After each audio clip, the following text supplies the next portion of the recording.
আল্লাহর নবীকে আল্লাহ ৯৯টা ফুস দিছেন। কটা ফুস মনে রাখেন?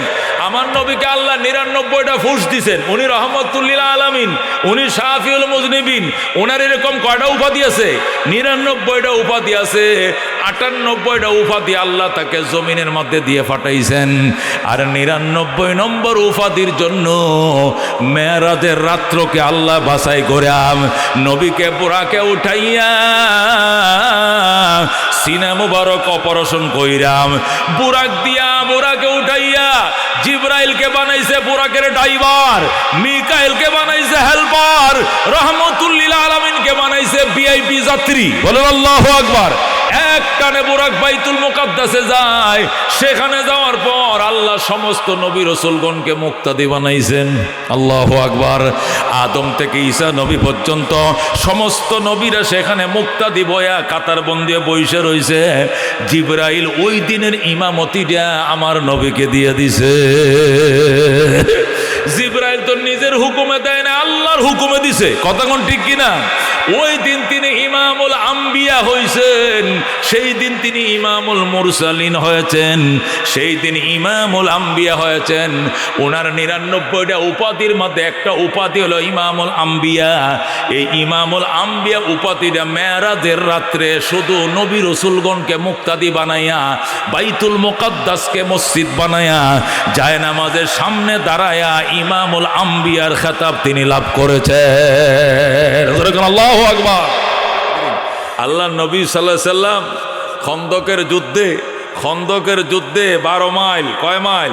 12 মাইল ফরিকা খনন করলেন, খাল কাটলেন। খাল চিনেন না? খাল, চিকন নদী, খাল কাটলেন। মদিনা শরীফকে ওহুদের পাহাড় এইভাবে ইউটার্ন দিয়ে রাখছে। কিভাবে? এইভাবে মানে বুঝেন তো? ইউটার্ন। পশ্চিমে ওহুদ পাহাড়, পূর্বে ওহুদ পাহাড়, উত্তর পাশে ওহুদ পাহাড়, শুধু দক্ষিণ পাশটা খালি। এই যে এইভাবে ইউটার্ন, একবারে আমার যেভাবে আছে এইভাবে মদিনাকে ওহুদ পাহাড়ে ইউটার্ন দিয়ে রাখছে। 3 দিক থেকে পাহাড়ে ঘেরাও করা, শুধু দক্ষিণ পাশটা খালি। এইভাবে ইউটার্ন দেওয়া। এই পাহাড়টা 14 কিলোমিটার। কয় কিলোমিটার? এই 14 কিলোমিটার পাহাড়। ইউটার্নের এই মাথার থেকে ওই মাথা 12 মাইল। কয় মাইল? এই 12 মাইল খাল কাটলেন, যাতে করে মদিনায় কেউ ঢুকলে এই খাল পার হয়ে পরে আসতে হবে। যখন এই খালে নামবে পার হওয়ার জন্য, তখন এই সাহাবিরা তারা গাউ দিয়া, এই বুয়াল মাছ যেরকম এবার কোঁচ দিয়ে গাউ দিয়ে লাগায় ফেলে, মাগুর মাছ যেরকম থোড়া দিয়ে গাউ দিয়ে লাগায়, এইভাবে দুশ্মনকে গায়ে দেয়া ওই খালের মাঝে খতম করে দেয়া জাহান্নামে পাঠায় দিবে। যেরকম সুবহানাল্লাহ। এই জন্য আল্লাহ নবী সাল্লাল্লাহু আলাইহি সাল্লাম সাহাবায়ে কেরামের সাথে পরামর্শ করলেন।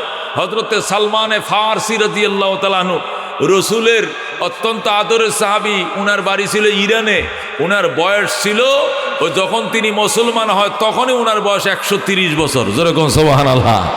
উনি প্রায় 250 বছর বয়সে দুনিয়ার থেকে বিদায় নেন। এইরকম বয়োজ্যেষ্ঠ একজন সাহাবী দ্বিতীয় আর কেউ ছিলেন না। বয়সের দিক থেকে সবচেয়ে মুরব্বী হলেন হযরতে সালমান। ইজ্জত সম্মানের দিক থেকে সবচেয়ে সিনিয়র হযরত আবু বকর, কিন্তু বয়স পাইছেন 63 বছর। ওমর বয়স পাইছেন 63, উসমান বয়স পাইছেন আরো কম, আলী বয়স পাইছেন 50-এর মতো। এরপরেই তারা শহীদ হয়ে গেছেন। এই মুসলমান 63 বছর বয়সে আবু বকর সমস্ত সাহাবীদের সর্দার, মর্যাদার দিক থেকে শ্রেষ্ঠ, কিন্তু বয়সের দিক থেকে সবচেয়ে বেশি বয়োজ্যেষ্ঠ ছিলেন সালমানে ফারসি। তিনি যখন মারা যান তখন ওনার বয়স 250 বছর, মতান্তরে 270 বছর। যেরকম আল্লাহু আকবার। ওনার বাড়ি ছিল কোথায়? সে ইরানে। সালমানে ফারসি পারস্য দেশে, পারস্য মানে ইরান, ইরানি ছিলেন। তো রোম এবং পারস্যদের মধ্যে যে যুদ্ধ হতো, এই যুদ্ধের মধ্যে ওই খাল খনন করতো, ফরিকা খনন করতো।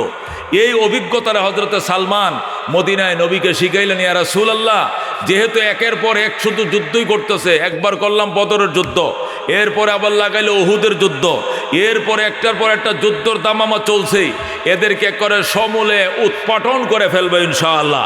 এই জন্য উহুদের এই মাথার থেকে ওই মাথা পর্যন্ত পুরা খাল খনন করেন। তখন সাহাবায়ে কেরাম ফরিকা খনন শুরু করলেন, খাল খাটা শুরু করলেন। এই প্রসঙ্গে, এই যুদ্ধ সম্পর্কে কোরআনের ভাষায় এটাকে গজওয়াতুল আহজাব বলা হয়।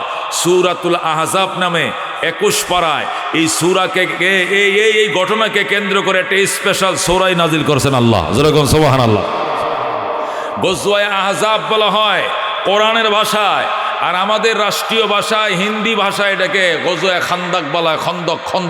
খন্দকের যুদ্ধ। খন্দক মানে খাল, খন্দক মানে ফরিকা খাল।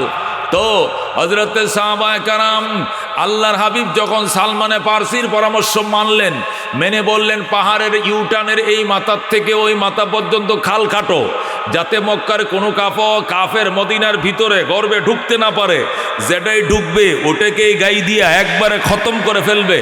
খাল খাটা শুরু হলো। আল্লাহ নবী সাল্লাল্লাহু আলাইহি সাল্লাম সময় দিলেন, এত দিনের ভিতরে পরীক্ষা এখনো শেষ করতে হবে। খাল কাটা শেষ পর্যায়ে চলে আসছে, যুদ্ধের সময় চলে আসছে। কাল দিন পরে একদিন পরে যুদ্ধ শুরু হবে। আল্লাহর হাবিব সাহাবায়ে কেরামের কাছে এসে জিজ্ঞেস করলেন, ফরিকা খনন কতটুক হইছে? সাহাবায়ে কেরাম বলল, হুজুর ফরিকা খনন শেষ, শুধু 3টা বড় বড় পাথর, এগুলো ভাঙ্গা যাচ্ছে না। 3টা বড় বড় পাথর, এক একটা 10 টন 12 টন ওজন। এই পাথরগুলো ভাঙতেও পারি না, খালের মাঝখানে পড়ছে, সরাইতেও পারি না। আগের দিনে তোর কারেন্ট ছিল না, মেশিন ছিল না, বেকু মেশিন ছিল না, কথা বুঝছেন তো? পাতা দামি বেকু ছিল না, মেশিনপত্র ছিল না, এটা ভাঙ্গাও যাচ্ছে না, সরানোও যাচ্ছে না। আল্লাহ নবী সাল্লাল্লাহু আলাইহি সাল্লাম বললেন, হাতুড়িটা আমার হাতে দাও। এই 1/2 কেজি ওজনের একটা হাতুড়ি আল্লাহ নবী হাতে নিয়ে বিসমিল্লাহির রহমানির রহিম কয়ে বড় পাথরের মধ্যে টুক্কা দেওয়ার সাথে সাথে এই পাথরটা 2 ভাগ হয়ে যায়। আল্লাহর হাবিব শুধু বিসমিল্লাহ বলে পাথরে আঘাত করতে দেরি, পাথরটা চুলছিরা করে বিজয় একদম তন্ন তন্ন হয়ে ভেঙ্গে চুরমার হয়ে যায়। বলে আল্লাহু আকবার। পাথরটা যখন ভেঙ্গে যায়, পাথরের মাঝখান থেকে একটা আলো বের হয়, একটা অগ্নিফুলকি বের হয়। এই আগুনটা আল্লাহ নবী দেখা মাত্র আল্লাহু আকবার বললেন। সাহাবায়ে কেরাম বললেন, ইয়া রাসূলুল্লাহ, ইয়া হাবিবাল্লাহ, আপনি কি দেখলেন? আমি দেখছি আশ্চর্য ঘটনা।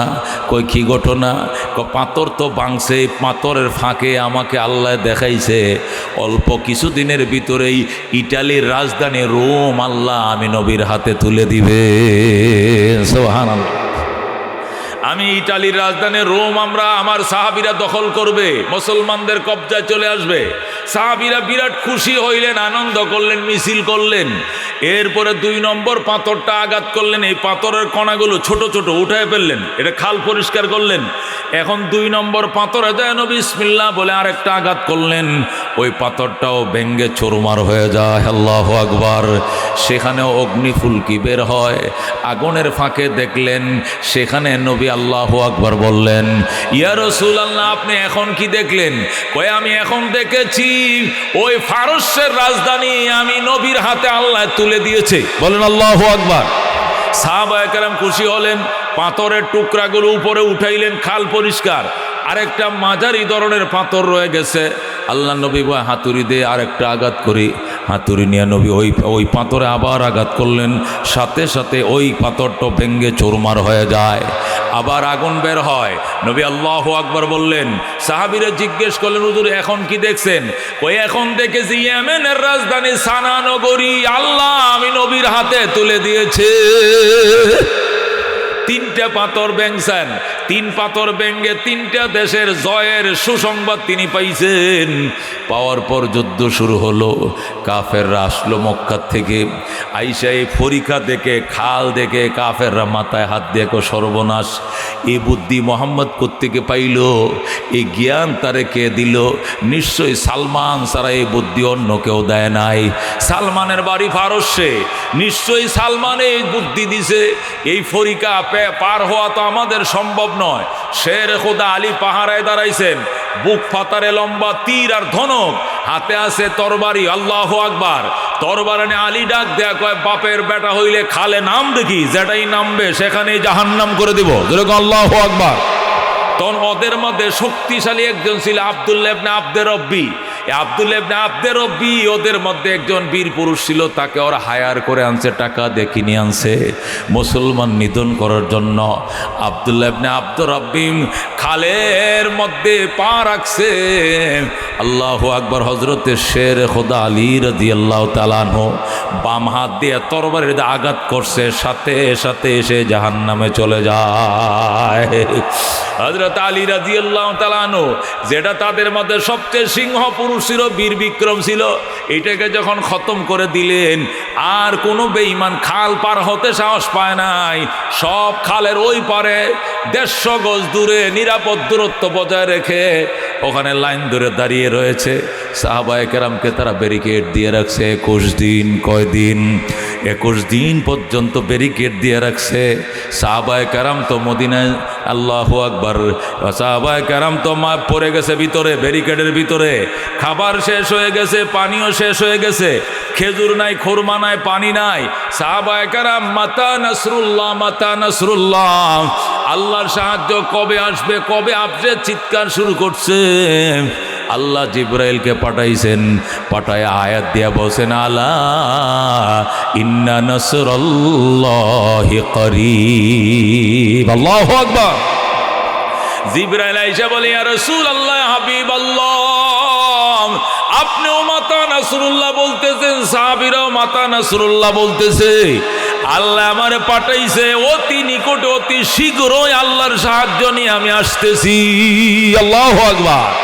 ও দোস্ত, কাফেররা দাঁড়ায় রয়েছে, হঠাৎ করে আল্লাহু আকবার আকাশটা ডাক দিছে।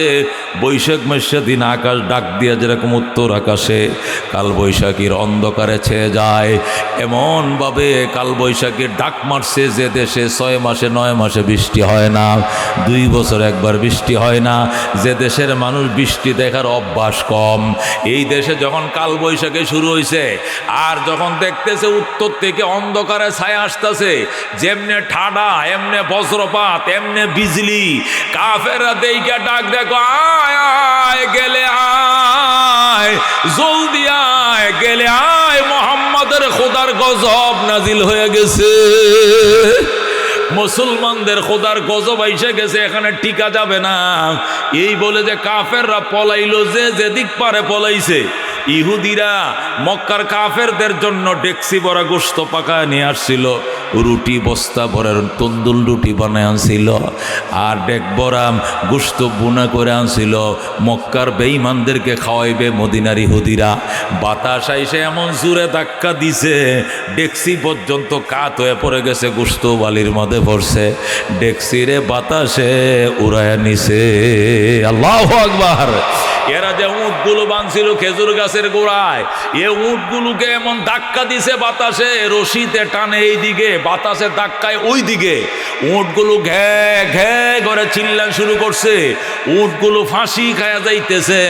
কাফেরদের লিডার আবু সুফিয়ান ছিলেন তখন। আবু সুফিয়ান ডাক দেখো, আয় রে আয়, গেলে আয়, গেলে আয়, মুহাম্মাদের খোদার গজব নাজিল হয়ে গেছে।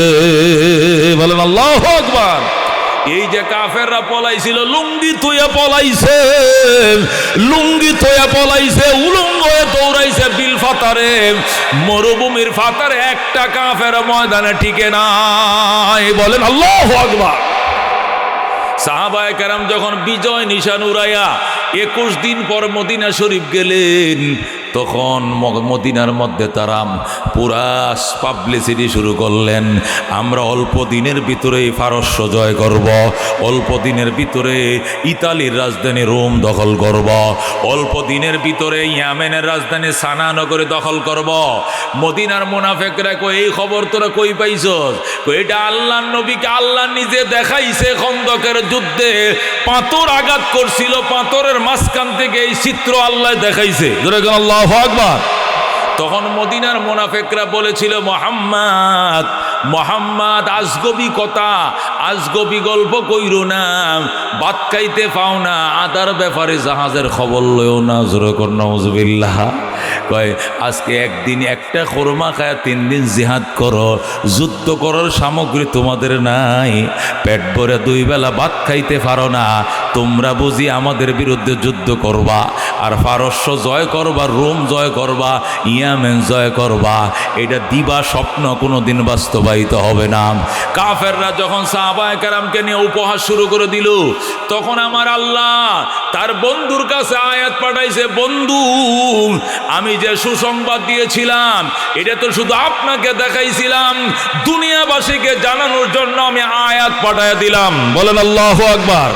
তখন আমার আল্লাহ এই আয়াত দিয়ে জিব্রাইলকে পাঠাইছেন, জিব্রাইল যাম আমার বন্ধুকে আমার সালাম বল, আর বল কুলিল্লাহুম্মা মালিকাল মুলক তুতিল মুলকা মান তাশা ওয়া তানজিউল মুলকা মিম্মান তাশা ওয়া তুইজ্জু মান তাশা ওয়া তুযিল্লু মান তাশা বিয়াদিকাল খায়র ইন্নাকা আলা কুল্লি শাইইন কাদির। বলেন আল্লাহু আকবার। জিবরাইল আইসা বলে, ইয়া রাসূলুল্লাহ, হাবিব আল্লাহ, এটা আপনার আয়াত হিসাবে গ্রহণ করেন। সূরা আরাফের 30 নম্বর আয়াত। আল্লাহু আকবার। আল্লাহ রাব্বুল আলামিন জিবরাইলকে পাঠাইছে। জিবরাইল নবীকে শোনায়, নবী গো, আগে যেটা দেখাইছি ফাতরের ফাঁক দিয়া, এটা তো মুজিজা স্বরূপ আপনি দেখছেন, আপনার সাহাবীরা দেখে নাই। কোরআনের আয়াত আপনার সমস্ত সাহাবায়ে কেরামকে শোনায়া দেন। আল্লাহ নবী যখন আয়াত তেলাওয়াত করে শুনাইলেন, তখন বেঈমানরা মাথা নিচু করে দিয়েছে আর বিশ্বাস করে ফেলছে ওই দিন দেরি নয়, যেদিন মুহাম্মাদের হাতে অর্ধেকটা দুনিয়া চলে যাবে। আল্লাহু আকবার। যেই কথা সেই কাজ। হযরত ওমর ফারুক রাদিয়াল্লাহু তাআলা আনহুর শাসন আমলে ওমরের রাষ্ট্রের এরিয়া ছিল 2,55,00,000 বর্গ মাইল। আল্লাহু আকবার। ওমর যখন দেশ চালাইছিলেন তখন তার রাষ্ট্রের এরিয়া ছিল 2,55,00,000 বর্গ মাইল। বলেন আল্লাহু আকবার। বিশাল পৃথিবী শাসন করেছেন ওমর, বিশাল পৃথিবী শাসন করেছেন ওমর। ও দোস্ত, তারপরেও কোনো আয়নাগর ছিল না, কোনো জুলুম ছিল না, কোনো ফেসিস ছিল না। মদিনা শরীফ শুয়ে রয়েছে ওমর, সেখান থেকে 1,500 মাইল পশ্চিমে ওই আফ্রিকার জঙ্গল থেকে হরিণ আর সিংহ নদীর ঘাটে পানি পান করে গালের সাথে গাল মিলাইয়া। আল্লাহু আকবার বলেন। আফ্রিকার জঙ্গল থেকে হরিণ আর সিংহ আইসে নদীর ঘাটে পানি পান করে। সিংহ হরিণের দিকে তাকায় না, হরিণও সিংহর দিকে তাকায় না। এবার হরিণ সিংহরে ডাক দিয়ে, মামা, আগে তো আপনাদের অত্যাচারে জঙ্গলে থাকতে পারি নাই, শুধু দৌড়ায় দৌড়ায় ধরছেন আর খাইছেন, এখন এত বড় পরহেজগার কেমনে হইলেন? বাগিনাতের খোঁজ খবর লন না, কারণটা কি? সিংহ ডাক দেখো, বাগিনা কথা কম কো, বাগিনা কথা কম বলো, হযরত ওমরের শাসন চলছে। আল্লাহু আকবার। क्या नजर थे जिसने मुर्दों को मसीहा कर दिया, दिल को रोशन कर दिया, आँखों को बीना कर दिया, खुद न थे जो राह पर औरों के हादी बन गए, क्या नजर थे जिसने मुर्दों को मसीहा कर दिया, दिल को रोशन कर दिया, आँखों को बीना कर दिया, दुर्फशानी ने तेरी कतरों को दरिया कर दिया, दिल को रोशन कर दिया, आँखों को बीना कर दिया। ज़रूर মারহাবা। এই জন্য বলতেছিলাম দোস্ত, এটা আমাদের ঈমান, এটা আমাদের বিশ্বাস। ক্ষমতা চিরস্থায়ী নয়, ক্ষমতার মালিক কেউ নয়, ক্ষমতার মালিক একমাত্র কে? এটা আমাদের বিশ্বাস। ক্ষমতার মালিক একমাত্র কে?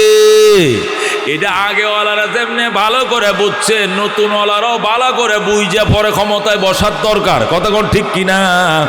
সবাইকে এই জ্ঞান অর্জন করতে হবে, ক্ষমতার মালিক আমরা নই, আল্লাহ ক্ষমতার মালিক।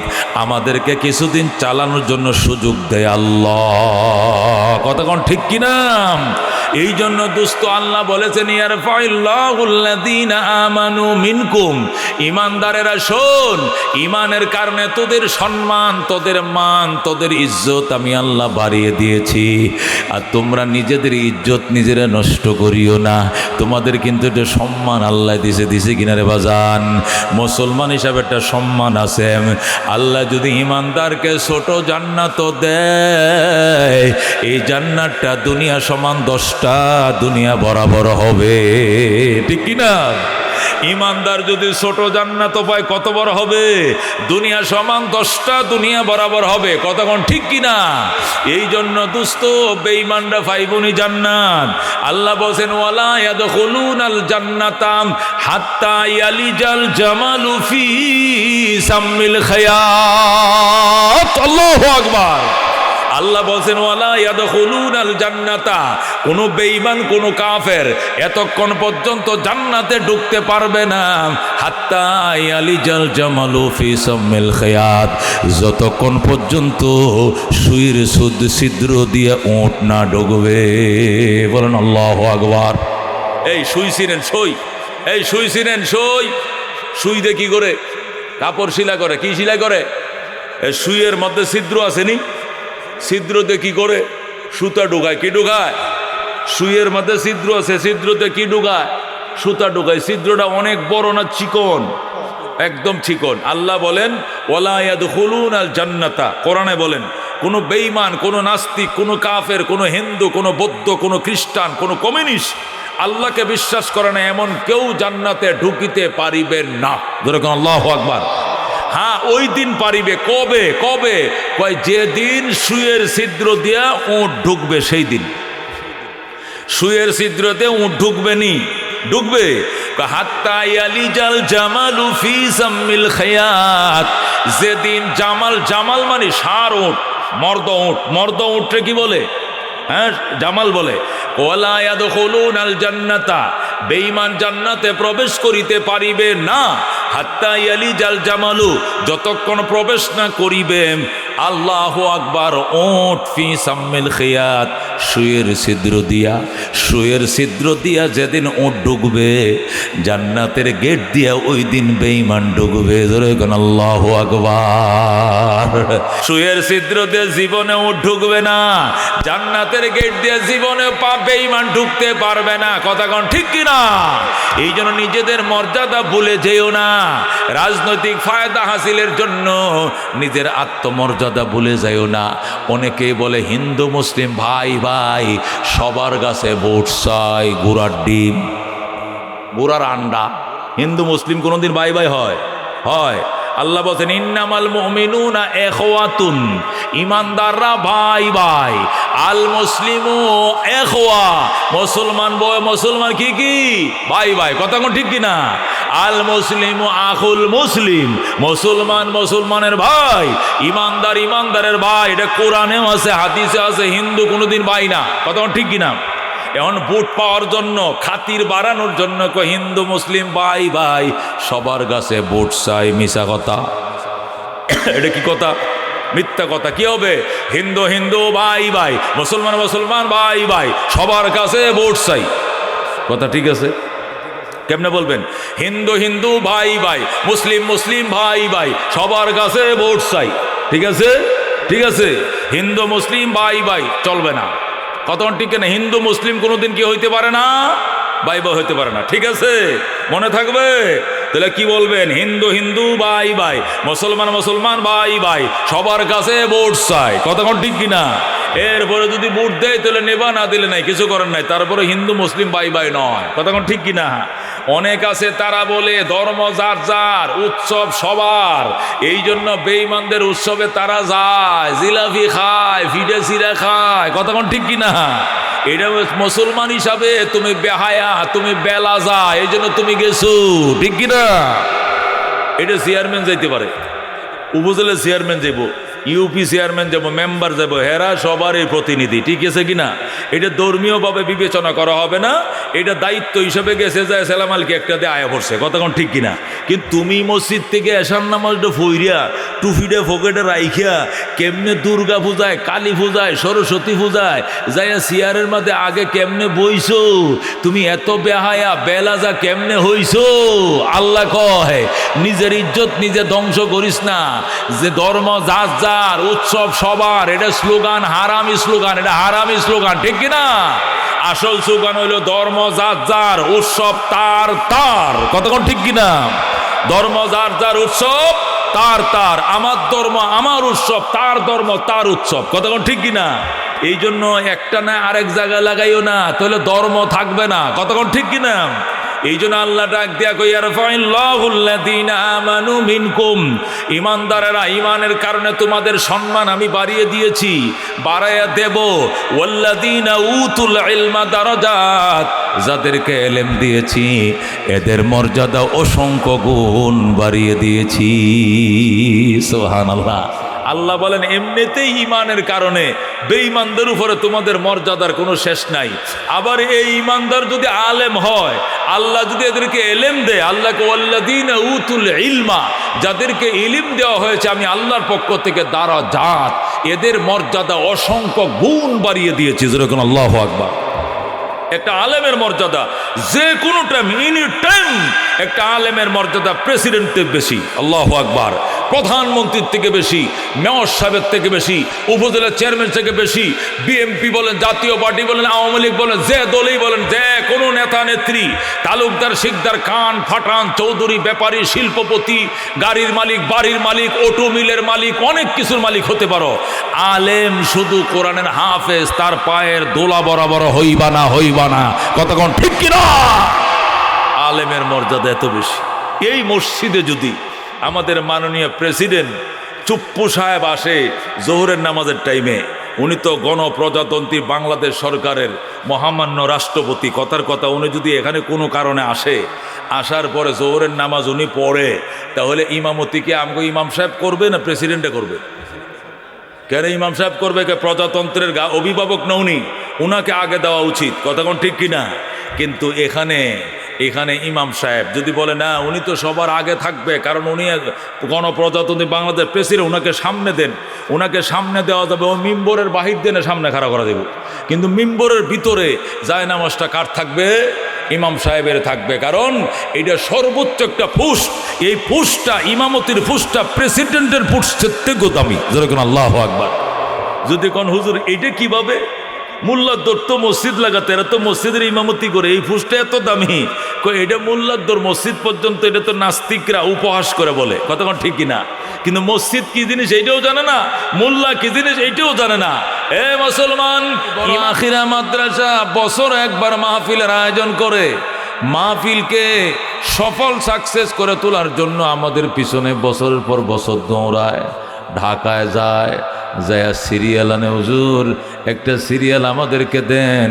আমরা নওগাঁ জেলার থেকে, কিনার থেকে, একদম পশ্চিম বগুড়া থেকে আমরা আসছি, আদমদিঘি থানাধীন বড় আখিরা গ্রাম থেকে আসছি।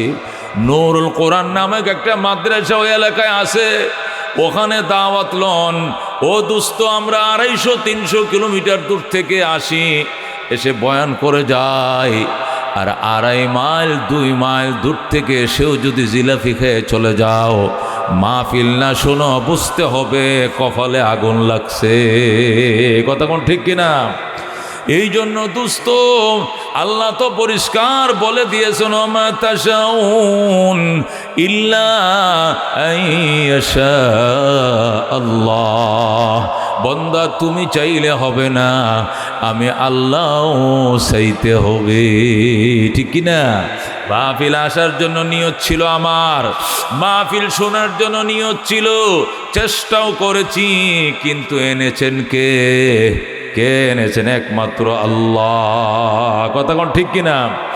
মানুষ নিয়ত করে, চেষ্টা করে, তৌফিক দেয় কে? আল্লাহ। কথা কোন কে? আল্লাহ তৌফিক দেয়, আল্লাহ তৌফিক দেয়। কথা কোন ঠিক কিনা?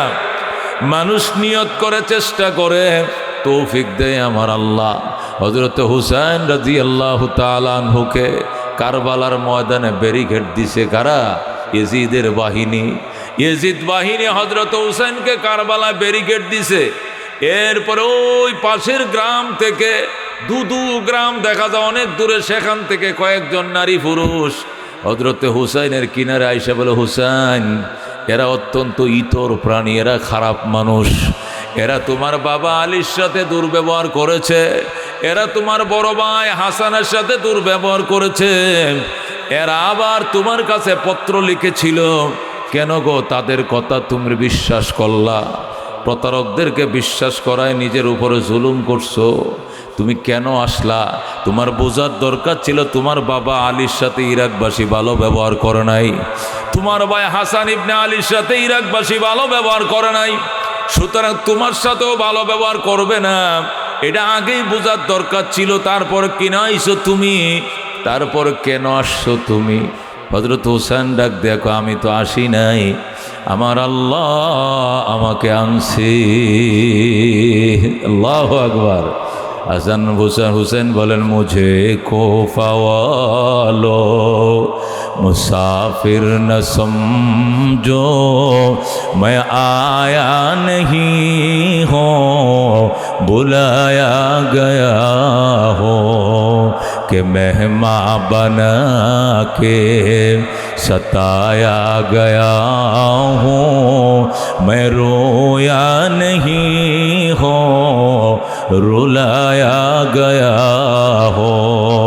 खुदा जाने कैसे हाय मेज़बानी 72 प्यासो कहे बंद पानी, मुक़द्दर में है जाओ मैं कौसर का पीना, मैं प्यासा नहीं हो पिलाया गया हो। बेहश्त बड़ी में मका बन रही है, मैं मुर्दा नहीं हो बसाया गया हो। मुझे को फवालो मुसाफिर न समझो मैं आया नहीं हो बुलाया गया हो। ज़रा कौन मरहबा। हज़रत हुसैन রাদিয়াল্লাহু তাআলা আনহু ডাক দেয়া, গো কারবালাবাসী, আমি আসি নাই, আমাকে আনা হয়েছে।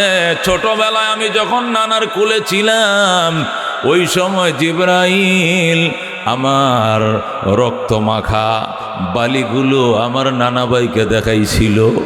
ওই সময় আমার নানা যদি বলতো আমার হুসেনকে শহীদ করলে আমি মানি না, আমি মানব না, তাহলে বেঈমানরা আমার জীবনেও শহীদ করতে পারতো না, এই জালেমরা আমাকে শহীদ করতে পারতো না। কিন্তু আমার নানা ভাই তো আমার শাহাদতকে মেনে নিয়েছে। আমার নানা বলছে, ওরা অত্যন্ত হতবাগা, এরা অত্যন্ত কপাল পোড়া, যারা আমার নাতির গায়ে আঘাত করবে এরা কপাল পোড়া। তাহলে বোঝা গেল আমার শাহাদতকে আমার নানা ভাই মাইনা লইছে।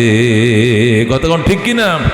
সুতরাং যেহেতু আমার কপালে লেখা ছিল শহীদ হওয়া, এখানে আমি না আইসা পারি নাই, আমি আসি নাই, আমার আল্লাহ আমাকে এখানে আনছে। কতক্ষণ ঠিক কিনা? এটা মুসলমান, আমরা ঈমান আছে, আমরা বিশ্বাস করি গাছের পাতা লড়ে না আল্লাহর ইশারা ছাড়া। কতক্ষণ ঠিক কিনা? গত 2 দিন আগেও শীত ছিল না, গতকাল থেকে এই যে শৈত্য প্রবাহ শুরু করছে কে? যেরকম কে? ও দোস্ত, আকাশের চাঁদ সূরকের মালিক কে? চন্দ্র সূর্যর মালিক কে? আসমান জমিনের মালিক কে? ও শেখ হাসিনার 15 বছরের সংসার ভেঙ্গে চুরে তছনছ করে দিয়েছে কে? রান্না করা ভাত খেয়ে যেতে পারে নাই, কে খেতে দেয় নাই? কথা কোন ঠিক কিনা? ক্ষমতার মালিক কে? ক্ষমতার থেকে কানে ধরে নামায় কে?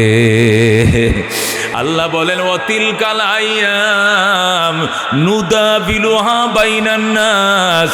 এই দিন দিন নয়, আরো দিন আসবে, এই দিন আর কেউ আনে না, আমি আল্লাহই ঘুরায় ফিরে আনি। কতক্ষণ ঠিক কিনা? আমরা মুরব্বীদের মুখে শুনছি এই দিন দিন নয়, আরো দিন আসবে, এক মাঘে শীত যায় না, আরো মাঘ আসবে। মুরব্বীরা বলছে, আমরা শুনছি। আল্লাহ সূরা আলে ইমরানের মধ্যে বলেন, ওয়াতিলকাল আইয়াম নুদাবিলুহা বাইনান নাস। এই দিন ঘুরায়া ফিরায়া মানুষের মধ্যে আমি আল্লাহ আনছি, আর কেউ নয়। কতক্ষণ ঠিক কিনা? আগের গভর্নমেন্ট চিন্তা করছিল 2041 সাল। কয় সাল? 2041-এর আগে কেউ নামাইতে পারবে না। কতক্ষণ ঠিক কিনা? আর আল্লাহ লেখা রাখছে 2024-এর 5 আগস্টের পরে 1 মিনিটও আগাইতে পারবে না। কতক্ষণ ঠিক কিনা? আল্লাহ লেখছে 24 সাল আর তারা লেখছে 41 সাল। কাটটা সঠিক হইছে, কাটটা আল্লাহ কতিল কালাইয়াম নুদাবিলুহা বাইনান নাস, এই দিন ঘুরাইয়া ফিরাইয়া আমি আনছি মানুষের মাঝে, ঠিক কিনা? এ দুস্থ আওয়ামী লীগের নেতারা হুজুররা কামটা করছে, আমগো নেত্রীরা তারাইছে, মোটেও না। কেউ বলে ছাত্ররা তারাইছে, কেউ বলে বিএনপি তারাইছে, কেউ বলে নুরুল হক নূরের দলে তারাইছে, কেউ বলে ছাত্র জনতা তারাইছে। বাজান রে, কেউ তারায় না, এগুলো উসিলা আমার আল্লাহ নিজেই তারাইছে। আল্লাহ কয় কুলিল্লাহুম্মা মালিকাল মুলক তুতিল মুলকা মান তাশা ওয়া তানজিউল মুলকা মিম্মান তাশা ওয়া তুইজ্জু মান তাশা ওয়া তুযিল্লু মান তাশা বিয়াদিকাল খায়র ইন্নাকা আলা কুল্লি শাইইন কাদির। বলেন আল্লাহু আকবার। আল্লাহ ডাক দেয়া কয় কুলিল্লাহুম্মা মালিকাল মুলক, হে রসুল আপনি বলে দেন, হে রাজ্যের মালিক আল্লাহ, তুতিল মুলকা মান তাশা, আপনি যারা চান ক্ষমতা দেন, ওয়া তানজিউল মুলকা মিম্মান তাশা, আপনি যার থেকে চান ক্ষমতা ছিনিয়ে লন। কথা কোন ঠিক কিনা? ওয়া তুইজ্জু মান তাশা, যারা চান ইজ্জত দান করেন, ওয়া তুযিল্লু মান তাশা, যারা চান অপমানিত করেন। বিয়াদিকাল খায়র, আপনার হাতে কল্যাণ আর অকল্যাণ। ইন্নাকা আলা কুল্লি শাইইন কাদির, আপনি সকল জিনিসের উপরে ক্ষমতাবান। কথা কোন ঠিক কিনা? এবার আন্দাজ করে দেখো, এই পোস্টটা প্রেসিডেন্ট পোস্টের থেকেও বেশি। এই পোস্টটা যদি প্রেসিডেন্ট পোস্টের সমান হইতো, তাহলে আল্লাহ এটা মদিনার মধ্যে তো আগেই তারা দিয়ে দিয়েছেন। নবী প্রেসিডেন্ট ছিলেন, রাষ্ট্রের দায়িত্ব পালন করেছেন, এটার জন্য বিশেষ কোনো আয়োজন করেন নাই, সমস্ত গুণগুলো নরমালে দিয়ে দিয়েছেন। কিন্তু ইমামতির গুণ আল্লাহ বিশেষ আয়োজন করে কোনো পাপী বন্দাকে মুক্তাদি বানায় নাই, নিষ্পাপ নবীদেরকে মুক্তাদি বানায়া রহমতুল্লিল আলামিনকে ইমাম বানাইছেন। নবী বলেন আম্মানি জিবরিলু, জিবরাইল আমাকে ইমামতির মুসল্লা দাঁড় করায় দিছে, ফাসাল্লাইতু বিহিম রাকাতান, আমি সমস্ত নবী রাসূলগণকে মুক্তাদি বানায়া 2 রাকাত নামাজের ইমামতি করলাম। যেরকম সুবহানাল্লাহ। ও দোস্ত, কি মনে করছো ইমামতির পোষ? উলামায়ে কেরাম প্রেসিডেন্টের চেয়েও দামি, মন্ত্রীর চেয়েও দামি, সব কিছুর থেকে উলামায়ে কেরামের শান আল্লাহর দরবারে বেশি। যেরকম সুবহানাল্লাহ। দামি পাথর 2টা। কোন দামি পাথর কয়টা পৃথিবীতে? 2টা। একটা পাথরকে বলা হয় কোষ্টি পাথর। কি পাথর? একটা পাথর কি? কোষ্টি পাথর। কোষ্টি পাথর দিয়ে কি করে, কোনটা সোনা খাঁটি কোনটা ভেজাল্লা সোনা, এটি পরীক্ষা করার জন্য কোষ্টি পাথর দিয়ে চেক করে। কথা বুঝছেন না? কয় না স্বর্ণের কোষ্টি পাথর দিয়ে যাচাই করো, এটা তো কথার কথাই কয় মানুষে। কোষ্টি পাথর কোন পাথর? যে পাথর দিয়া স্বর্ণ খাঁটি না ভেজাল, এটা পরীক্ষা করে যে পাথর দিয়ে, এটাকে কি বলা হয়? কোষ্টি পাথর। এটা অনেক দামি পাথর, এটি পাওয়া যায় না, পৃথিবীর অনেক রাষ্ট্র ঘুরে একটু বের করতে হয়। স্বর্ণকাররা এগুলো অল্প একটু কিনে আনে, লক্ষ লক্ষ টাকা দেয়। পাথর 2 প্রকার, মানে দামি পাথর 2 প্রকার। একটাকে বলা হয় কোষ্টি পাথর, যেটা দিয়ে সোনা জোনা বেজাল না নির্বেজাল পরীক্ষা করে। আরেকটা পাথরের নাম হলো ফরস পাথর। কি পাথর? ফরস পাথর কাকে বলে? যে পাথরের সাথে মাটির ছাকা অথবা নর্মাল কোনো পাথর যদি কাপড় দিয়ে বান্ধে রাখো, রাইখা খাটের নিচে রাইখা দাও, সকালবেলা ঘুমোত্তুন উইটা দেখবা এই মাটির চাকাটা ও স্বর্ণের চাকা হয়ে গেছে। কই না? ভালো মানুষের ফরসে থাকো। ফরস মানে সহবত। ফরস পাথর মানে কি?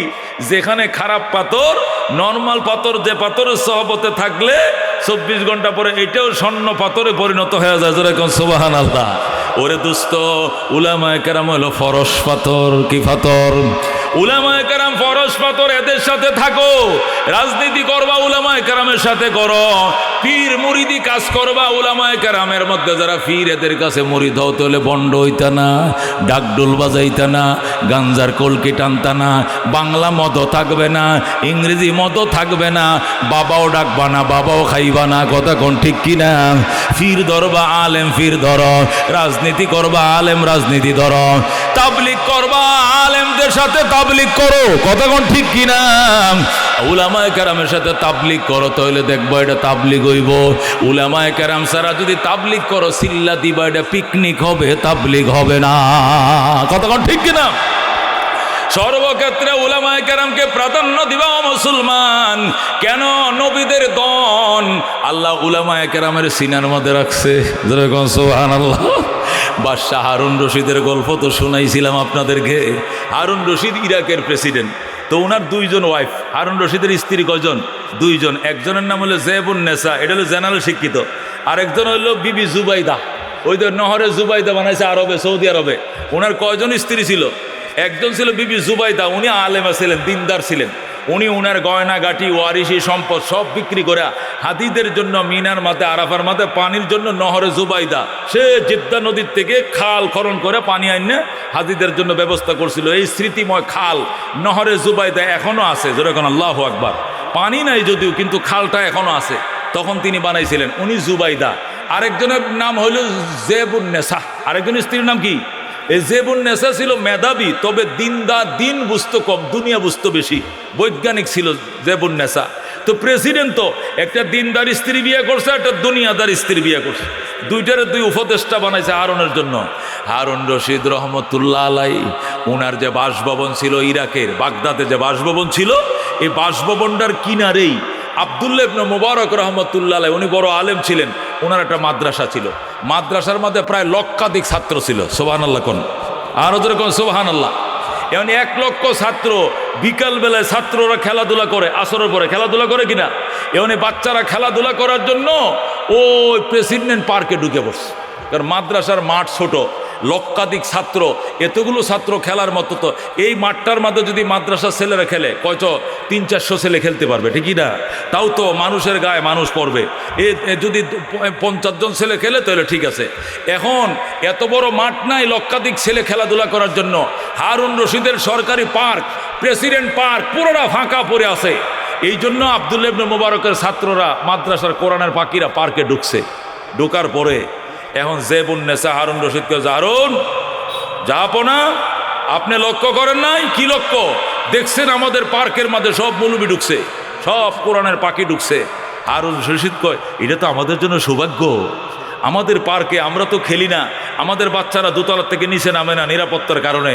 প্রেসিডেন্টের তো ভয়, আবার আততায়ীরা গুলি মারে কিনা, বন্দুক দিয়ে গুলি করে মারে কিনা, তাদের তো নিরাপত্তার ব্যাপার সেবার আছে। তা আমার ছেলেরা তোর মাঠে খেলে না, খেললেও তো এত জায়গা লাগে না। সরকারি বিরাট বড় পার্ক বানাইছি খেলাধুলার জন্য, কোরআনের পাখিরা খেলবে, এটা ভালো আমাদের জন্য, এটা সৌভাগ্য। তুমি নিষেধ করলে কেন? জেবুন নেসা ডাক দিয়া বলে, শোনো হারুন রশিদ, আমাদের পার্কে মাদ্রাসার ছেলেরা খেলবে, এটা আমাদের নিরাপত্তার জন্য বিঘ্নতা, টেনশনের কারণ। আগামীকাল থেকে রাস্তা বন্ধ করে দাও, এই দিক দিয়ে গ্রিল লাগায়া দাও, এই দিক দিয়ে গ্রিল লাগায়া দাও, যাতে আব্দুল্লাহ ইবনে মুবারকের ছাত্ররা, কোরআনের পাখিরা এখানে ঢুকতে না পারে। হারুন রশিদ ডাক দেখো, জেবুন নেসা, তোমাকে জ্ঞানী মেয়ে মনে করে বিয়ে করেছিলাম, তুমি মহাজ্ঞানী, তোমার মতো জ্ঞানী আরেকটা মেয়ে ইরাকের মধ্যে নাই, এই মনে করি তোমাকে বিয়ে করেছিলাম। আমি জানতাম না তোমার ভিতরে জ্ঞান বলতে কিছু নাই। জেবুন নেসা কো, কি বললেন? আমার জ্ঞান নাই? কো, কিচ্ছু জ্ঞান নাই তোমার। তুমি কেমন করে বললা এদের রাস্তা বন্ধ করার জন্য? শোনো জেবুন নেসা, গোটা ইরাকবাসীর রাস্তা বন্ধ করতে পারবো, কিন্তু কোরআনের পাখি আলেমদের রাস্তা বন্ধ করার ক্ষমতা হারুন রশিদের নাই। আল্লাহু আকবার। জেবুন নেসা, গোটা ইরাকবাসীদের রাস্তা বন্ধ করতে পারি, কিন্তু উলামায়ে কেরামের রাস্তা বন্ধ করার ক্ষমতা আমার নাই। যে বন্যেসা কয় নাই কেন? তাহলে তোমার পাওয়ার নাই? পাওয়ারই নাই। তাহলে তোমার থেকে জানতে চাই, তুমি বড় নাকি আব্দুল্লাহ ইবনে মুবারক বড়? কে বড় বলো? তুমি যদি রাস্তা বন্ধ করতেই না পারো, তাহলে বোঝা গেল তুমি প্রেসিডেন্ট থেকে হুজুর বড়। তোমার মুখে শুনতে চাই কে বড়, বলো কে বড়? যে বন্যেসা যখন প্রশ্ন করছে কে বড়, হারুন রশিদ ডাক দেখো, যে বন্যেসা তুমি আবার ফাউল করছো। আগে একবার ফাউল করে হলুদ কাঠ খাইছো, এখন ফাউল করে লাল কাঠ খাইবা। আল্লাহু আকবার। একবার দুইবার কেন ফাউল করছো? তুমি কার সঙ্গে কারে তুলনা করো? যে বন্যেসা তুমি কার সঙ্গে কারে তুলনা করো? শোনো, যে বন্যেসা আমার মতো লক্ষ লক্ষ হারুন রশিদকে যদি এক পাল্লায় উঠাও, আর ওই কোরআনের পাখিদের জোতার তলের বালিগুলো এক পাল্লায় উঠাও, এদের পদদলের ওজন আল্লাহর দরবারে বেশি হবে। যেরকম সুবহানাল্লাহ। রজিনা কিসমতাল জব্বার ফিনা লানা ইলমুন ওয়ালিল আদাই মালো ফাইন্নাল মা লা ইয়াফনা আন করিবিন ওয়া ইন্নাল ইলমা ইয়াবকা লা ইয়াজালু লাকাদ জানাল বিলাদা ওয়া মান আলাইহা ইমামুল মুসলিমিন আবু হানিফা ফামা ফিল মাশরিকিন লাহু নাযীরু ওয়ালা ফিল মাগরিবিন ওয়ালা বিকুফা। সুবহানাল্লাহ। হারুন রশিদ ডাক দেখো, যে বন্যেসা তুমি কার সঙ্গে কারে তুলনা করো? আমি প্রেসিডেন্ট হারুন রশিদ, আমি প্রেসিডেন্ট নমরুদের দনের ওয়ারিশ পাইছি, প্রেসিডেন্ট কারুনের দনের ওয়ারিশ পাইছি, প্রেসিডেন্ট সাদ্দাতের দনের ওয়ারিশ পাইছি, প্রেসিডেন্ট ফেরাউনের দনের ওয়ারিশ পাইছি। আর আব্দুল্লাহ ইবনে মুবারক দু জাহানের বাদশাহ রহমতুল লিল আলামিনের দনের ওয়ারিশ পাইছে। সুবহানাল্লাহ। ফেরাউনের দনের দাম বেশি না নবীর দনের দাম বেশি? কোন কার দনের দাম বেশি? ফেরাউনের সম্পদের দাম বেশি নাকি রহমতুল লিল আলামিনের দনের দাম বেশি? আল্লাহ হযরত হারুন রশিদ ডাক দেখো, শুনো যে বন্যেসা আমি পাইছি, আমি হারুন রশিদ পাইছি ফেরাউনের দন, আর আব্দুল্লাহ ইবনে মুবারক পাইছে দু জাহানের বাদশাহ, আকায়ে নামদার, তাজদারে মদিনা, ইমামুল আম্বিয়া, সাইয়্যিদুল কাউনাইন, শাফিউল মুজরিবিন, রহমতুল লিল আলামিন, আহমদ মুজতবা মুহাম্মদ মুস্তাফা সাল্লাল্লাহু আলাইহি সাল্লামের দনের ওয়ারিশ পাইছি। সুতরাং তুমি কার সঙ্গে কারে তুলনা করো? লক্ষ লক্ষ হারুন রশিদকে এক পাল্লা উঠাও, আর আব্দুল্লাহ ইবনে মুবারকের জুতার তলের বালিগুলো এক পাল্লা উঠাও, তার বালির ওজন বেশি হবে। বলেন আল্লাহু আকবার। এ দোস্ত, এর দ্বারা আন্দাজ করা যায় উলামায়ে কেরামকে আল্লাহ কি সম্মান দান করছে রে দোস্ত, এটা কল্পনাও করতে পারবেন না। এই জন্য সন্তানকে আলেম বানাও, সন্তানকে আলেম বানাও, আলেমের বাবা হও।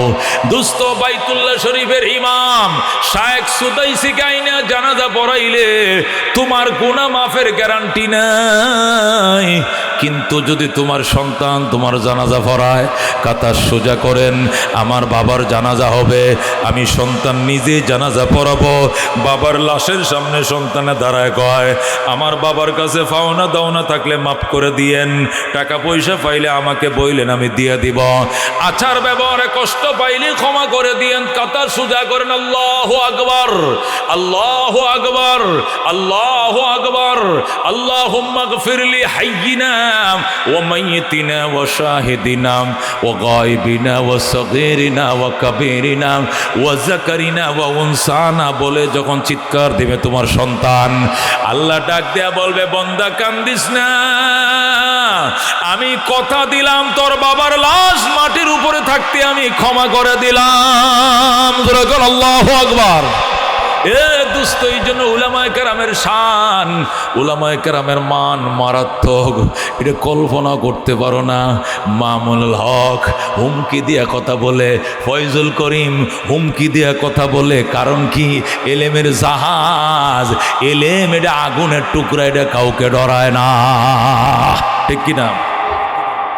সুলাইমান আলাইহিস সালাম সুলাইমান আলাইহিস সালাম বিলকিসকে বললেন, ওয়া আল্লাহ তাআলু আলাইয়া ওয়া আতুনি মুসলিমিন, রানী বিলকিস অহংকার দেখায়ও না, স্যালেন্ডার করে হাজির হয়ে যাও।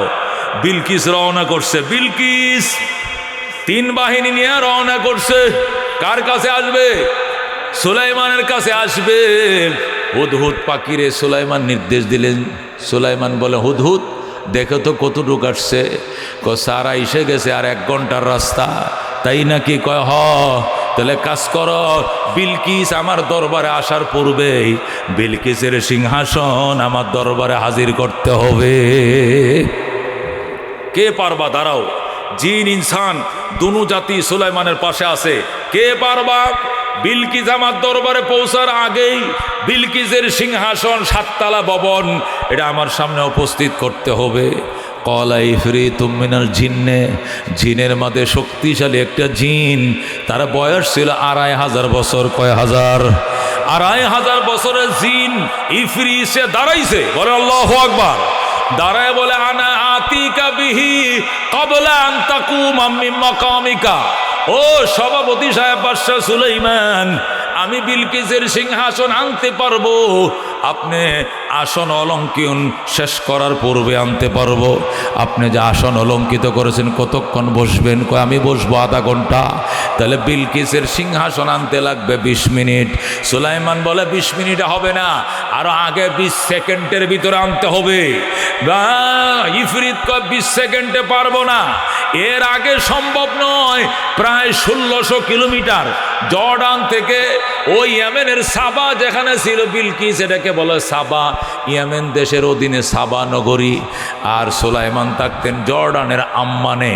জর্ডানের আম্মান ছিল সুলাইমানের রাজধানী। সেই সাবার থেকে আম্মানের দূরত্ব ছিল 1600 কিলোমিটার। আল্লাহু আকবার। সুলাইমান আলাইহিস সালাম বলেন, কে আনতে পারবা? কে পারবা বিলকিসের সিংহাসন আনতে? ইফরিত কয় আমি পারবো, আধা ঘন্টা লাগবে। সুলাইমান কয় হবে না, আধা সেকেন্ডের ভিতরে আনতে হবে। জিন ফরিদেও দানব বলে আমরা পারবো না, এটা আমাদের সম্ভব না। সুলাইমান কয় ভয়, তোরা ভয়। এ ইনসান দাঁড়াও, কে পারবা দাঁড়াও। ইনসানকে পারবা দাঁড়াও। সুলাইমান আলাইহিস সালামের আপন খালতো ভাই হযরত আসিফ ইবনে বারখিয়া, বলে আল্লাহু আকবার। হযরত আসিফ ইবনে বারখিয়া সুলাইমান আলাইহিস সালামের আপন খালাতো ভাই, সে পাশে বসা ছিল, সে লাফ দিয়ে দাঁড়াইছে। আল্লাহু আকবার। ভাইয়া আমি পারবো। কে পারবে? আমি পারবো। কতক্ষণ লাগবে?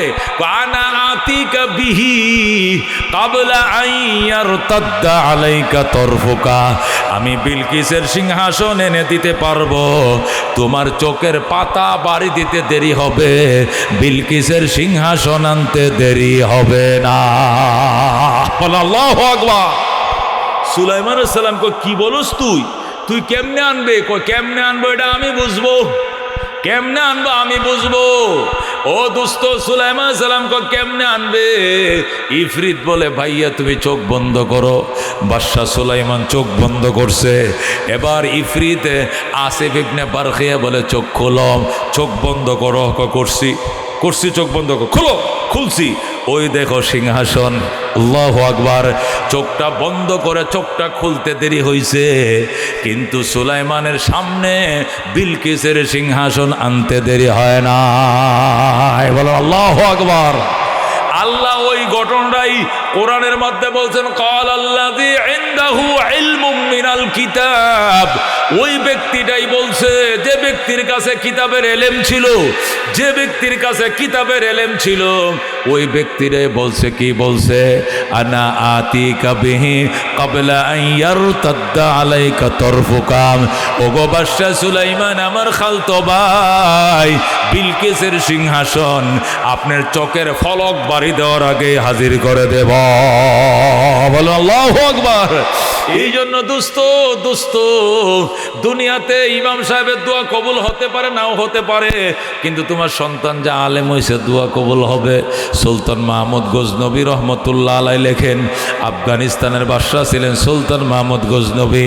সুলতান মাহমুদ গজনবী লেখেন, আমি রাত্রিবেলা কাবুল ঢুকতেছি, যখন আমি কাবুল ঢুকবো ঘোড়ায় সোয়ার হইয়া, হঠাৎ করে দেখি পৌরসভার লাইটের নিচে বইসা একটা ছেলে আল্লাহর কোরআন পড়তেছে, কোরআন শরীফ পড়তেছে। শীতের মধ্যে ফুসমাসা শীত, এই যে এখন ফুসমাস চলতেছে, ফুসমাসা শীতের মধ্যে ছেলেটা কোরআন পড়তেছে আর কাঁপতেছে। সুলতান মাহমুদ গোড়ার থেকে নামছে, নাইমে ছেলেটাকে বুকের সাথে ঝরায়া ধরছে, ধরে গেলে তোমার বাড়ি কোথায়, তুমি কোথায় লেখাপড়া করো? ছেলেটা বলে ওই গ্রামে আমার বাড়ি। তুমি এখানে কেন? আমার হারিকেন নাই, আমি এতিম, আমার বাবা নাই, এই জন্য আমার ছাত্র ভাইদের হারিকেনের মধ্যে ভরি। ছাত্র ভাইরা 10টা বাজে যখন শুয়ে যায়, তার হারিকেন নিভায় ফালায়, তখন আমি এই সরকারি লাইটের নিচে এসে বইসে পড়ি। সুলতান মাহমুদ কয়তো ঘোড়ার উপরে ওঠ, ছেলেটাকে ঘোড়ার উপরে উঠাইয়া রাজ দরবারে নিয়ে গেছে, নিয়ে নিজের গদির মধ্যে ছেলেটাকে বসাইছে। বসায় কয় বাবা, আজকের থেকে তুমি আফগানিস্তানের বাদশাহ। আল্লাহু আকবার। ছেলে ডাক দিয়ে কয় আঙ্কেল, আমার বাদশাহী দরকার নাই, আমি আল্লাহর কোরআনের বাদশাহ হতে চাই, আমি আল্লাহর কোরআনের হাফেজ হতে চাই, আমারে পৌঁছায় দিয়ে আসেন। সুলতান মাহমুদ কয় তুমি বলো হারকেন কিনলে কয় টাকা লাগে? 5 টাকা। দিলাম 5 টাকা। তোমার শীতের কাপড় কিনলে কয় টাকা লাগে? 5 টাকা। দিলাম আরো 5 টাকা। এইভাবে তোমার হারিকেনের কেরাসিন কিনলে কয় টাকা লাগে? 5 টাকা। দিলাম 5 টাকা। এইভাবে 1 বছরের টাকাটা একটা ক্ষতির ভিতরে, তলের ভিতরে ঢুকাইছে। আগের দিনে কাপড় দিয়ে ক্ষতি বানাইতো, মনে আসেনি? কোমরে বান্ধে রাখতো, আজ মনে আছে না মুরব্বীরা? মনে আছে? ওই এরা আপনার দেশে কি কয়? তবিল কয়, তবিল। হ্যাঁ তবিল, হ্যাঁ তবিল, তবিল কয়। আমগো দেশে কয় ক্ষতি, কোনো জায়গায় কয় খোলতা, তলে তলে ইত্যাদি। কাপড় দিয়ে বানাইতো, কোমরে ব্যাপারীরা কোমরে বান্ধে রাখতো, কতক্ষণ ঠিক কিনা? ওই থলের ভিতরে, তবিলের ভিতরে সুলতান মাহমুদ গজনবী 1 বছরে খরচার টাকাটা ঢুকাইছে। ঢুকায় ছেলেটার কোমরে বাঁধছে, বান্ধিয়া উজিরকে বলছে গোড়াটা দিয়ে ছেলেটাকে মাদ্রাসায় পৌঁছায় দিয়ে আসো, শিবরামপুর উত্তরগ্রাম পৌঁছায় দিয়ে আসো। ছেলেটাকে নিয়ে উজির যায়। সুলতান মাহমুদ ছেলেটার কপালে চুমু দিছে আর বলছে বাজান, আমার এই গদিটার থেকেও তোর কপালটা আল্লাহর কাছে দামি। এই আফগানিস্তানের বাদশা আমি, আমার বাদশায় যে গদিটা আছে, এই গদিটার চেয়েও তুই এতিমের কপালটার দাম বেশি, তুই কোরআনের হাফেজ। বাজান রে, তুই যাইয়া মাদ্রাসায় পৌঁছার পর 2 রাকাত নামাজ পড়ে আমার জন্য একটু দোয়া করিস। ছেলে কো আঙ্কেল কি দোয়া করতাম? কি দোয়া? কি দোয়া? দোয়া কইর 12 বছর পর্যন্ত নবীকে স্বপ্ন দেখার জন্য কান্দি, কিন্তু আল্লাহ নবীরে স্বপ্ন দেখার ভাগ্য আমার দেয় না, আমি নবীরে স্বপ্ন দেখতে পাই না। দোয়া কইর আল্লাহ যেন নবীরে দেখার ভাগ্য খুলে দেয়। আল্লাহু আকবার। ছেলেটা কয় ঠিক আছে দোয়া করব। আর কি দোয়া করব? আরেকটা দোয়া কইর বাবা, আল্লাহ রাব্বুল আলামিনের দরবারে ভালো মানুষ আমি খুঁজে পাই না, 1 নম্বর মানুষ পাই না, সব সিটার আর বাটপার। ভালো মানুষ যদি পাই তাহলে ওনার জুতাটি সারা জীবন সোজা করব আমি। এই জন্য ভালো মানুষের সাথে আল্লাহ যেন মোলাকাত করায় দেয়, সাক্ষাৎ করায় দেয়। ছেলেটা কয় ঠিক আছে আঙ্কেল, যান আপনি ঘুমান, আমি চলে যাচ্ছি মাদ্রাসায়। সুলতান মাহমুদ গজনবী ঘুমায় পড়ছে। ছেলেটা গেছে মাদ্রাসায়, উজির মাদ্রাসায় পৌঁছায় দিছে। পৌঁছায় দেয়া গোড়া নিয়ে চলে আসছে। ওই ছেলেটা 2 রাকাত নামাজ পইরা আল্লাহ দরবারে হাত বাড়াইছে। রব্বুল আলামিন, 12 বছর পর্যন্ত আমার আশা ছিল আমি একটা হারিকেন কিনবো, কিন্তু পয়সা নাই, কিন্তু পারি নাই। দীর্ঘ 12 বছরের আশা আমার মাটি। আমার আশা ছিল একটা শীতের পোশাক কিনবো, এটা কেনার পয়সাও নাই। আজকে সুলতান মাহমুদ দুনোটা আশা পূরণ করে দিয়েছে। আমার হারিকেন কেনার টাকাও দিয়েছে, সুইটার কেনার টাকা দিয়েছে, কেরাসিন কেনার টাকা দিয়েছে। আমার কাছে দোয়া চাইছে, আল্লাহ তোমার দরবারে দোয়া করি সুলতান মাহমুদের 12 বছরের আশাও তুমি পূরণ করে দিও। যেরকম আল্লাহু আকবার। যেই মাত্র ছেলেটা দোয়া করছে, আল্লাহ সুলতান মাহমুদের আশা পূরণ করে দিও, সাথে সাথেই ওই দিক দিয়া সুলতান মাহমুদ ঘুমাইছে। ঘুমের ঘরে ছায়া দেখে রহমতুল্লিল আলামিন সামনে হাজির হয়ে গেছে। আল্লাহ নবী তার চোখের সামনে। জোরাকার আল্লাহু আকবার। সুলতান মাহমুদ গজনবী নবীকে সালাম জানায়, আসসালাতু ওয়াসসালামু আলাইকা ইয়া রাসূলুল্লাহ, আসসালাতু ওয়াসসালামু আলাইকা ইয়া হাবিবাল্লাহ। ওগো রহমাতুল লিল আলামিন, এক নজর আপনাকে দেখার জন্য 12 বছর পর্যন্ত কান্দি, তারপরও আপনাকে দেখার ভাগ্য হয় না। আজকে কি মনে করে দেখা দিলেন? আল্লাহু আকবার। নবী কোনো কথা কয় না, নবী শুধু মুস্কি মুস্কি হাসে। সুলতান মাহমুদ কয় ঠিক আছে, উত্তর যদি না দেন তাহলে আরেকটা প্রশ্নের উত্তর দেন। পৃথিবীতে ভালো মানুষকে একটা আশা তো পূরণ হয়ে গেছে, আপনারা আমি দেখছি, আরেকটা আশা কেমনে পূরণ করব? নবী কয় আর কি আশা? আরেকটা আশা হইলো ভালো মানুষ খুঁজে পাই না। সুলতান মাহমুদ যখন বলছে ভালো মানুষ খুঁজে পাই না, আল্লাহ নবী ডাক দেখো, সুলতান মাহমুদ নিজেরা অনেক চালাক মনে করো, আসলে তোমার ভিতরে জ্ঞান বলতে কিছু নাই। তুমি কি এখনো বোঝো নাই ভালো মানুষ কাকে বলে? 12 বছর পর্যন্ত কান্দো, আমাকে দেখার জন্য আমি দেখা দেই নাই। আজকে ভালো মানুষের একটু খেদমত করছো, হারিকেন কেনার টাকা দিছ, ওই চাউল ডাইলের পয়সা দিছ, বোর্ডিংয়ের খরচ দিছ, ছেলেরা যখন হাতটা বাড়ায় দিছে, আমি নবী মদিনায় টিকতে পারি নাই। তুমি কি এখনো ভালো মানুষ পাও নাই? আমি তো দুনিয়াতে হাদিস বলে আসছি, খাইরুকুম মান তাআল্লামাল কুরআন ওয়া আল্লামা। তোমাদের মধ্যে সবচেয়ে ভালো মানুষ ওই ব্যক্তি যে ব্যক্তি নিজে কোরআন শিখে অন্যরে শিখায়। যেরকম আল্লাহু আকবার। এরাই ভালো মানুষ যে নিজে কোরআন শিখে অন্যরে শিখায়। এর চেয়ে ভালো মানুষ আর দুনিয়াতে কেউ নাই। কথা কোন ঠিক কিনা দোস্ত? সুলতান মাহমুদ গজনবী রহমতুল্লাহ আলাইহি নবীর কাছে ক্ষমা চাইছে। চাওয়ার পর তার ঘুম ভেঙে যায়। সকালবেলা ঘুম থেকে উঠছে, ওইটা মন্ত্রী পরিষদ উজির নাজির ডাকছে, ডাইকা কো আসো আসো, আজকের থেকে সমস্ত আলেম ওলামা, মসজিদের ইমাম, মুয়াজ্জিন, মাদ্রাসার হুজুর সবাইকে সরকারিভাবে বেতনভুক্ত করে দেওয়া হলো। ওই সুলতান মাহমুদ গজনবী ওই স্বপ্ন দেখার পর থেকেই রাষ্ট্রীয়ভাবে সরকারিভাবে সর্বপ্রথম বেতনভুক্ত করেছেন মসজিদের ইমাম, মাদ্রাসার উস্তাদ, উলামায়ে কেরামকে। কেন? সে ওই দিন বুঝছিল উলামায়ে কেরামের শান, উলামায়ে কেরামের মান। মনের মাঝে শুধু এই বেদনা, আসবে কবে সেই সূর্য সেনা, যারা করবে জারি কোরআনে যে ধরায়, যারা করবে জারি কোরআনে যে ধরায়, যাদের বাবে আজ এই হতাশা পূরণ করিবে যারা জাতির আশা, তাদেরই পথ ছে আমি অসহায়, করব জারি কোরআনে যে ধরায়, যারা করবে জারি কোরআনে যে ধরায়। মনের মাঝে শুধু এই বেদনা, আসবে কবে সেই সূর্য সেনা, যারা করবে জারি কোরআনে যে ধরায়। যেরকম মারহাবা। এই জন্য দোস্ত বলতেছিলাম উলামায়ে কেরামের শান, উলামায়ে কেরামের মান দুনিয়াতে বুঝলা না, পরকালে ঠিকই বুঝবাম। দোস্ত জান্নাতে যাওয়ার পর আল্লাহ রাব্বুল আলামিন জান্নাতের দারুস সালামের মাঠে সম্মেলন করবেন।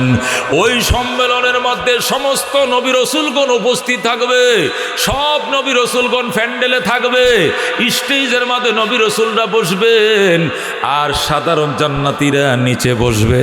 আল্লাহ রাব্বুল আলামিন বলবেন জান্নাতীরা সমস্ত নবী রাসূলগণকে দেখো, তখন সব জান্নাতীরা সমস্ত নবী রাসূলগণকে দেখবে। সুবহানাল্লাহ। তোমরা সমস্ত নবীদের উপর ঈমান আনছিলা, ওয়া কুতুবিহি ওয়া রুসুলি, সমস্ত রসুলদের প্রতি ঈমান আনছিলা, কিন্তু সব রসুলগণকে তো দেখো নাই। আজকে সমস্ত নবী রাসূলগণকে দেখো, সমস্ত নবী রাসূলগণকে তারা দেখবে। তৃপ্তি নিবে। আল্লাহ বলবেন জান্নাতবাসীরা দেখা শেষ হয়েছে নিকো, দেখা শেষ হয়েছে, এবার তোমাদের কাছে আমার দাবি তোমরা আরো কোনো কিছু চাও কিনা বলো। জান্নাতীরা বলবে আল্লাহ আর কিছু লাগতো না, সব আমরা পাইছি। আল্লাহ বলবেন দেখো আরো কোনো কিছু বাকি আছে কিনা। জান্নাতীরা বলবে আপনার সন্তুষ্টি বাকি আছে, আপনি সন্তুষ্ট কিনা ঘোষণা করেন। আল্লাহ বলবেন আমি সন্তুষ্ট, এটা ঘোষণার দরকার নাই, আমি তোমাদের প্রতি সন্তুষ্ট বলেই তো তোমরা জান্নাত পাইছ। অন্য কিছু চাওয়া পাওয়ার আছে কিনা থাকলে বলো। জান্নাতীরা বলতে পারবে না। আল্লাহ বলবেন যদি চাইতে না পারো তোমাদেরকে দেওয়া হবে না, চাইলেই পাইবা, চাইলেই পাইবা, না চাইলে পাইবা না। জান্নাতীরা বুঝবে একটা জিনিস রয়ে গেছে, কিন্তু কি জিনিসটা রয়েছে এটা তো আমরা বলতে পারি না। সমস্ত জান্নাতীরা অপারগ হবে, ওটা বলতে পারবে না। তখন আমাদের নবীর দিকে সবাই তাকায়া থাকবে, আমার নবী হাউ মাউ করে কান্না শুরু করে দিবে। আল্লাহ বলবেন দুস্ত এটা পরকাল, এটা জান্নাত, এটা দুনিয়া নয়, এখানে কাঁদেন না, চোখের পানি মোছেন। আপনি কাঁদেন কেন? নবী বলবেন আমার উম্মত কাঁদে কেন, এই জন্য আমি কান্দি। আল্লাহ বলবেন আপনার উম্মতরে তো আমি কাঁদাই নাই, আমি বলছো চাইলেই পাইবা, চাও দিয়া দিব। এরা চাইতেও জানে না, পাইবেও না। নবী বলবেন আমারে বলেন আমি শিখাইয়া দেই আপনার দরবারে ওরা কি চাইবে। আল্লাহ বলবেন আপনাকে অনুমতি দেওয়া হবে না। বাবা আদমকে অনুমতি দেন না, ইব্রাহিমকে অনুমতি দেন না, মূসা ঈসারে অনুমতি দেন, তাও দেওয়া হবে না। যদি কাউকে অনুমতি না দেন তাহলে আমার উম্মতের ওয়ারিস উলামায়ে কেরামকে পারমিশন দেন। আল্লাহ